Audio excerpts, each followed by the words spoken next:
And so my theory that the world is so bad is because, now I'm going to explain free will a little bit more, is because ontologically we have free will, but not actually. Just ask a question. Is anybody in this room free? Meaning free to be the person you want to be, without anger, without fear, without guilt, without envy, without jealousy. Think of the negative qualities that you have. How many of you could at this point snap your fingers and say, I will myself to be that person that I want to be? That's it. You will it, yeah? You ought to will it. How many of you can will it and do it? Right now, that's it. Never a bad thought, never a bad emotion, never a bad quality. Anybody here free? Has anybody met a free person? Okay, so I've never met, I know that I'm not free. I've never met a free person. I don't think a free person exists.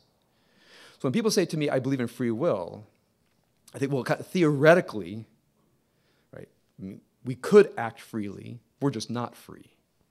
So when I say free will, I mean in a very limited theoretical sense, because I don't know a free person. I'm not a free person. Never met a free person. I don't think there's ever been a free person.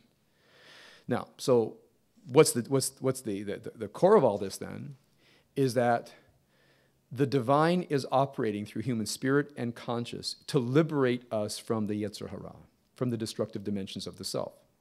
The battleground goes on inside here, inside the spirit and heart of every human being. That's where the battle is. And our only question as human beings on this level is, do you resist the divine or do you live in fidelity to the divine? That's the essential question. I mean, for me, when people say, what is religion? What is spirituality? I cut away everything else, comes down to one question.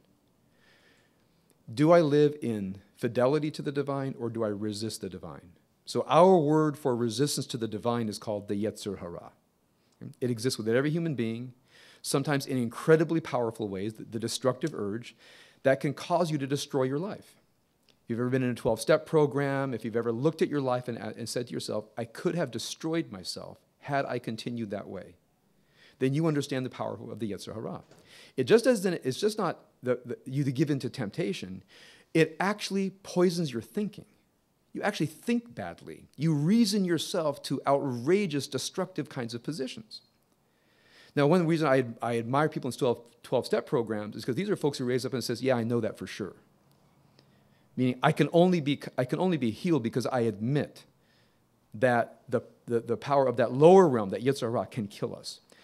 Other people who have never entered into a program like that don't know that there's this toxicity inside of us that can ultimately destroy us, but in a way more perniciously cause us to live in a gray kind of mediocrity and never become an actualized human beings, because we can never think, feel, emote straight. We can't get it straight, and we have no passion to get it straight because we can go along and get along. That's almost more pernicious than the person who says, I woke up in the gutter, I have to change my life. So when I think of what it means to be free, we are theoretically free to align ourselves with the divine will, but the Yetzer Hara, the destructive urge, so infects our thoughts, feelings, and emotions that it's a daily struggle to do it. So this also adds a little bit to the so-called Gnostic feel that the world down here is rough. It is not hospitable to that divine spark. We are not hospitable to that divine spark. None of us is particularly, some more, some less, is particularly hospitable to that divine spark, to that divine light.